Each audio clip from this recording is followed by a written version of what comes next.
Hello Karnataka, ನಾನು ನಿಮ್ಮ ಅಪ್ಪು. ಇವತ್ತು ಬಂದಿದ್ದೇನೆ ಗೊಡಚಿಗಿ ಅಂದರೆ ಇರಬಿದ್ದೇಶ್ವರ ದೇವಸ್ಥಾನಕ್ಕೆ.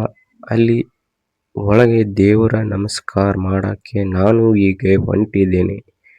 ಇದು ನನ್ನ ಮೂರನೇ ಬ್ಲಾಗ್ ವಿಡಿಯೋಗೆ ಎಲ್ಲರಿಗೂ ಸುಸ್ವಾಗತ. ಇವತ್ತು ಬಂದಿದ್ದೇನೆ ಗೊಡಚಿ ದೇವಸ್ಥಾನಕ್ಕೂ. ಹಂಗ ಒಳಗೆ ಹೋಗಿ ದೇವರ ನಮಸ್ಕಾರ ಮಾಡ್ಕೊಂಡ ಹಂಗ ವಿಡಿಯೋ ಮಾಡ್ಕೋತ ಹಂಗೆ ದೇವ್ರಿಗೆ ನಮಸ್ಕಾರ ಮಾಡ್ಕೋತ ಹಂಗ ಹೊರಗಿನ ವಾತಾವರಣ ತೋರಿಸ್ಕೋತ. ಬಿಸಿಲಂತ್ರು ಭಾಳ ಕೆಟ್ಟಿತ್ರಿ. ಕಾಲಿಟ್ರೆ ಕಮರುವಂಗೆ ಬಿಸಿಲಿತ್ರಿ. ಹಿಂದಿನ ದೇವಸ್ಥಾನ ಗುಡಿ ಅದೆಲ್ಲ ವಿಡಿಯೋ ಶೂಟ್ ಮಾಡ್ಕೊಂಡ ಹಂಗೆ ನಾ ಮುಂದೆ ಬನ್ನಿ. ಹಂಗೆ ಮುಂದೆ ಬರೋಡ್ಕ ಅಲ್ಲಿ ದೇವರಿಗೆ ನಮಸ್ಕಾರ ಮಾಡ್ಕೋತ ಮತ್ತು ಮುಂದೆ ದೇವ್ರ ನಮಸ್ಕಾರ ಮಾಡ್ಕೊಂಡು ಹಂಗ ಮತ್ತು ಹಿಂದೆ ಬನ್ನಿ.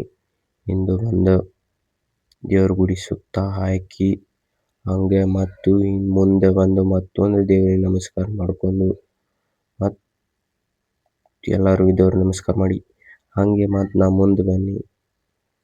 ಮುಂದೆ ಬರೋಡ್ಕ ದೇವ್ರ ಗುಡಿ ನೋಡೀನಿ. ಎಲ್ಲ ಚಲೋ ಇತ್ತು. ಹೆಂಗೈತಂತ ನೀವು ಕಮೆಂಟ್ ಮಾಡಿರಿ. ಯಾರ್ಯಾರು ಹೋಗಿರಲಿಲ್ಲ ಎಲ್ಲರೂ ಕಮೆಂಟ್ ಮಾಡಿ. ಹೊರಗಿಂದ ಇಲ್ಲಿ ಅನ್ನ ಪ್ರಸಾದ ಇಟ್ಟಿರ್ತಾರೆ. ಅಲ್ಲಿ ನೀರಿನ ಇದಿರ್ತೈತಿ. ಗೊಡಚಿ